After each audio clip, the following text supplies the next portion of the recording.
Hi విను. మనలో చాలామందికి ఏంటంటే ఫిట్గా ఉండాలి, ఎనర్జెటిక్గా ఉండాలి, స్లిమ్గా ఉండాలి. కొంతమందికి అయితే సిక్స్ ప్యాక్ ఉండాలి, బాడీని ఫిట్గా ఉంచాలని ఒక కోరిక అందరికీ ఉంటుంది. తప్పలేదు, చాలా మంచిది. యాక్చువల్గా మనం హెల్తీగా ఉంటే చాలా మంచిది. ఎప్పుడైతే హెల్తీగా ఉంటాం ఏ విధమైన రోగాలు లేకుండా చక్కగా హ్యాపీగా ఎనర్జెటిక్గా ఉంటాం. దీనికోసం మనం అనేక ప్రయోగాలు చేస్తూ ఉంటాం. మనం ఏం చేస్తాం, చాలామంది ఏం చేస్తాం అంటే జిమ్కి వెళ్ళాలని చెప్పి ఒక దృఢ సంకల్పంతో జిమ్ జాయిన్ అవుతాం. జాయిన్ అయిన వాళ్ళు, ఈ వీడియో చూసిన వాళ్ళు ఎంతమంది ఉన్నారు కింద కామెంట్ పెట్టండి. సో ఇప్పుడు ఏంటంటే జిమ్ జాయిన్ అవుతారు కదా, జాయిన్ అయిన తర్వాత ఎన్నాళ్ళు మీరు కంటిన్యూ చేస్తారన్నది ఇక్కడ క్వశ్చన్. యాక్చువల్గా చాలామంది ఏంటంటే ఆవేశంగా జాయిన్ అయిపోతారు. జాయిన్ అయిన తర్వాత ఒక 2 నెలలు వెళ్ళిన తర్వాత మీకు అనేక రీజన్స్ మీరే సాకులు చెప్పి మీరు దాన్ని స్టాప్ చేస్తారు. సో కొంతమంది చెప్పేది ఏంటంటే కొన్ని చెప్పగలను, జిమ్ ఫీజు చాలా ఎక్కువ ఉంది, జాయిన్ అయినప్పుడు ఇంత లేదు, తర్వాత ఎవ్రీ మంత్ దాన్ని పే చేయలేకపోతే దాన్ని బర్డెన్గా అవ్వింది. తర్వాత ఏమైనా జిమ్కి వెళ్ళిన తర్వాత కొన్ని యాక్సెసరీస్ కొనమన్నారు, షూస్, ట్రాక్ ఇలాంటివి, అదొక బర్డెన్. తర్వాత జిమ్ ఇంటి దగ్గర నుంచి చాలా దూరం అయింది, తర్వాత డ్రాప్ చేసేవాళ్ళు లేరు, పిక్ చేసేవాళ్ళు లేరు, తర్వాత పిల్లలకి నాకు స్కెడ్యూల్ కుదరట్లేదు, పెద్దవాళ్ళని చూసుకోవాలి ఇంట్లో, అనేక ప్రాబ్లమ్స్ చెప్పి జిమ్ని స్టాప్ చేస్తూ ఉంటారు. కొంతమంది అయితే 6 months 1 year సబ్స్క్రిప్షన్ పే చేసుకోవటం డ్రాప్ అయిన వాళ్ళు ఉంటారు. రకరకాల రీజన్స్, మనకు అనేక రీజన్స్తో దాన్ని స్టాప్ చేస్తాం.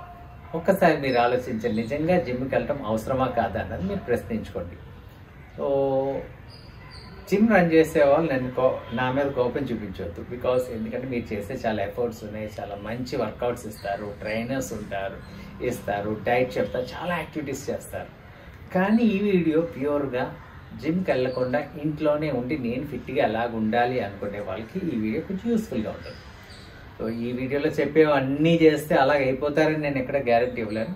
మీకు కొంచెం హెల్ప్ చేస్తుందని మాత్రమే చెప్తాను. యాక్చువల్గా ఒకటి గుర్తించండి, ఈరోజు జిమ్ చూసినట్లయితే జిమ్లో ఏంటంటే స్వెట్ లేకుండా ఏసీలో చేసే జిమ్స్ ఎక్కువ. యాక్చువల్గా మన బాడీలో నుంచి స్వెట్ బయటికి రావాలి. యాక్చువల్గా అది రాకుండా క్లోజ్డ్గా ఉంచి ఎక్సర్సైజ్ చేయడంలో మీనింగ్ ఎక్కడుందో నాకు తెలియదు. ఈరోజు అంతా అడ్వాన్స్ టెక్నాలజీ. అదేవిధంగా ఈరోజు సోషల్ మీడియా బాగా పెరగడంతో ఏంటంటే FOMO, fear of missing out అనే ఒక కాన్సెప్ట్ వచ్చింది బాగా. ఏంటంటే ఫియర్ ఆఫ్ మిస్సింగ్ అవుట్ అంటే వాళ్ళు చేస్తున్నారు, నేను చేయట్లేదు. ఎందుకంటే ఎవరైనా సోషల్ మీడియాలో పోస్ట్ పెడితే వాళ్ళు స్లిమ్గా ఉన్నారు, లేకపోతే మంచి మజిల్స్తో ఉంటే వెంటనే మనం ఏమనుకుంటాం, అయ్యో నేను ఎందుకు అవ్వలేకపోయాను, వాళ్ళు చేశారని చెప్పి ఒక కాన్సెప్ట్. ఫోమో అనే కాన్సెప్ట్ బాగా పెరిగిపోయి, ఫియర్ ఆఫ్ మిస్సింగ్ అవుట్ అనే కాన్సెప్ట్ బాగా పెరిగిపోయి మనం ఏం చేస్తున్నాం అంటే ఎలా ఒకలా తగ్గించాలని చెప్పి మనం జిమ్ జాయిన్ అవుతాం, తర్వాత డ్రాప్ అవుతాం. అనేక డైట్స్, ప్రోటీన్స్, తర్వాత రకరకాల యాక్టివిటీస్ మనం చేస్తూ ఉంటాం. కానీ ఇది ఏంటంటే తాత్కాలికం.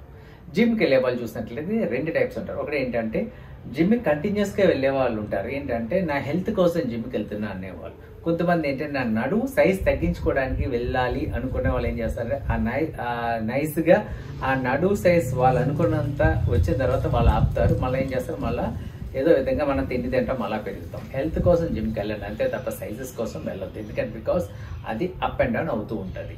యాక్సెప్ట్ చేయండి, దేవుడు ఇచ్చిన బాడీని మనం యాక్సెప్ట్ చేయాలి, కాకపోతే దాన్ని హెల్తీగా తీసుకెళ్ళాలి. ఎవరో సన్నంగా ఉన్నారంటే అలా సన్నంగా మనం అవ్వలేము.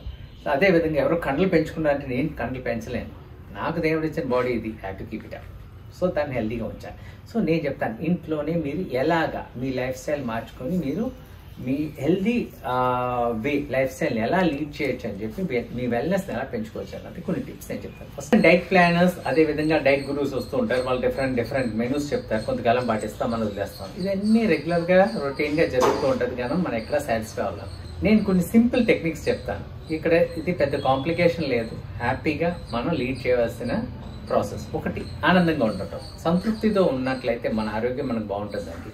Happy with what we have, attitude of gratitude. మనకున్న దాంట్లో సంతృప్తి పడి మన హ్యాపీగా ఉన్నట్లయితే అదే మంచి బ్లెస్సింగ్ అని మన బాడీకి. మన సెల్స్ని హ్యాపీగా ఉంటే మనం హ్యాపీగా ఉంటాం. తర్వాత ఓవర్ ఈటింగ్ వద్దు, అండర్ ఈటింగ్ వద్దు. మనకి ఎంత కావాలో అంత తినాలి, మన BMIకి సరిపోయింది. కొంతమంది ఏం చేస్తారంటే ఫుడ్ని స్కిప్ చేస్తారు, బ్రేక్ఫాస్ట్ని స్కిప్ చేస్తారు. ఇవన్నీ చాలా డేంజరస్ అండి. ఇంట్లో పనులు చేయటం, ఈరోజు ఏంటంటే మిక్సీలు, గ్రైండర్లు ఇవన్నీ వచ్చినాయి కాబట్టి ఇంట్లో పనులు మనం చేయట్లేదు. అదేవిధంగా ఈవెన్ స్వీపింగ్ కూడా ఉంగోట్లే. యాక్చువల్గా ఏంటంటే వ్యాక్యూమ్ క్లీనర్స్ కూడా వస్తాయి. వ్యాక్యూమ్ క్లీనర్స్ ముందైతే కనీసం ఎలా వచ్చింది, ఇప్పుడు ఏంటంటే దానికి కూడా ఎర్గనామిక్ డిజైన్తో మనం జస్ట్ నించుంటే చాలు, మనం హ్యాపీగా క్లీన్ చేసేవచ్చు. తర్వాత ఏంటంటే ఆటోమేటెడ్ స్విచెస్ కూడా వచ్చినాయి. ఈ రోజు మనం వెళ్ళి ఆన్ చేయగల అలెక్సాకో లేకపోతే గూగుల్కో చెప్తే ఆటోమేటిక్గా లైట్స్ ఆన్ అండ్ ఆఫ్. ఆ కదలిక కూడా లేదు, రిమోట్ మన ముందే ఉంటుంది. సో కదలిక అసలు లేకుండా ఉండే లైఫ్ స్టైల్ ఇది చాలా డేంజరస్ అండి, సెడేటివ్ లైఫ్ స్టైల్ అంటాం. సో కదలండి, మన ఇంట్లో పనులు మనమే చేసుకోవాలి. ఇంకోటి ఏంటంటే ఎన్ని సెడేటివ్ లైఫ్ స్టైల్ మనం వదులుకోవాలండి. ఏంటంటే ఒకే చోట కూర్చోవడం కాకుండా కదిలి మన ఇంట్లో పనులు మనం కొంచెం కొంచెం చేసుకోవాలి. ఎప్పుడైతే మనం చేసామో ఏంటంటే అదో మంచి ఎక్సర్సైజ్. ఎందుకంటే 10,000 ఫీట్స్ నడవాలి. అట్లా 10,000 ఫీట్స్ ఉంది, 3,000 ఫీట్స్ నడవట్లేదు ఈరోజు. మనం ఏంటంటే ఒక రూమ్ లోనే మనం ఉండిపోతున్నాం. ఈవెన్ విటమిన్ డి కూడా లోపిస్తుంది మనకి, ఎందుకంటే సన్లైట్ కూడా మన బాడీలోకి రావట్లేదు. అలాంటి లైఫ్ స్టైల్ లీడ్ చేసేటప్పుడు మనం ఎలా మనం ఫిట్గా ఉండగలం చెప్పండి.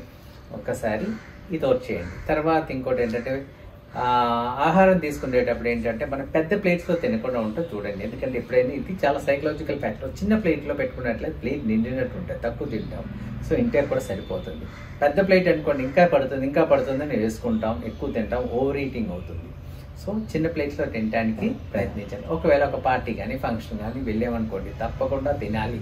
బిర్యానీ లాంటివి తినండి, అది స్టాప్ చేయదు. కాకపోతే మిగతా నెక్స్ట్ డే డైట్లో మీరు దాన్ని కంట్రోల్ చేయడం కానీ ఎక్సర్సైజ్ చేయడం కానీ చేయండి. తర్వాత ఉదయాన్నే యోగా లేకపోతే మెడిటేషన్ ఇలాంటి యాక్టివిటీస్ చేయాలి. తర్వాత ఒక హాఫ్ అన్ అవర్ ఎక్సర్సైజ్ చేయండి, హాఫ్ అన్ అవర్ వాకింగ్ చేయండి. అదేవిధంగా ఇంట్లోనే మీరు జూంబా కానీ లేకపోతే నడువుకు సంబంధించిన బెల్లీ డ్యాన్స్ కానీ, నడువు కోసం అయితే, లేకపోతే కార్డియో ఎక్సర్సైజెస్ కానీ ఇవన్నీ మనకి ఆన్లైన్ అవైలబుల్ ఉన్నాయండి. ఇవన్నీ మనం చేయొచ్చు. జస్ట్ మనకి నచ్చిన పాటకి డ్యాన్స్ చేస్తే అదే మంచి ఫిట్నెస్ ఎక్సర్సైజ్ అండి.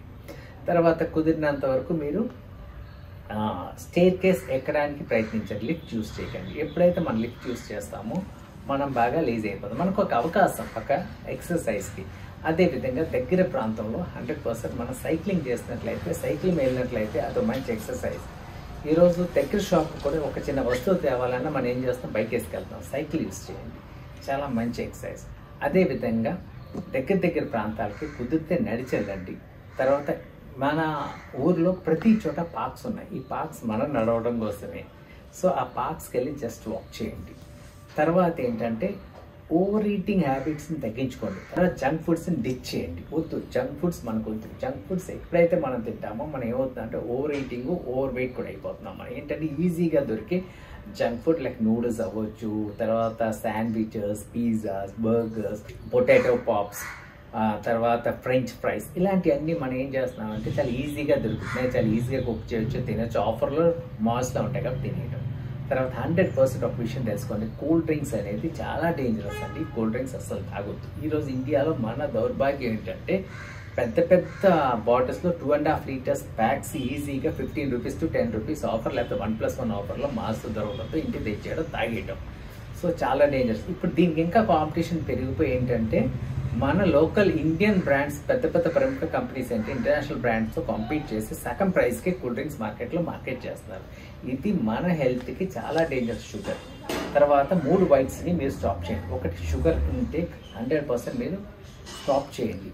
టీ, కాఫీలో షుగర్ వేయకుండా తాగడానికి ప్రయత్నించండి. ఇది చాలా కష్టం, కానీ షుగర్ వచ్చిన తర్వాత చేస్తారు తప్పకుండా. అప్పుడు చాలా బాధపడుతూ చేస్తారు. ఇప్పుడే ప్రాక్టీస్ చేయండి, ఏం కాదు.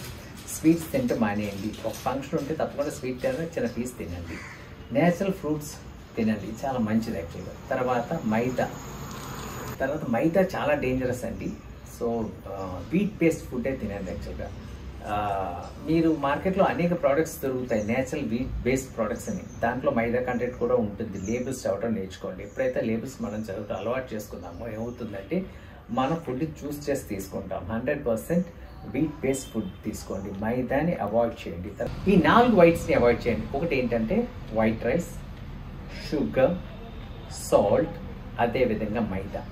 ఇప్పుడు సాల్ట్కి వచ్చినట్లయితే సాల్ట్ ఇంటేక్ కూడా మనం తీసుకునేది ఏంటంటే చాలా ఎక్కువ తీసుకుంటున్నాం. WHO స్టాండర్డ్స్కి మించి మనం తీసుకున్నాం. ఇది చాలా డేంజరస్ అండి మన లైఫ్కి.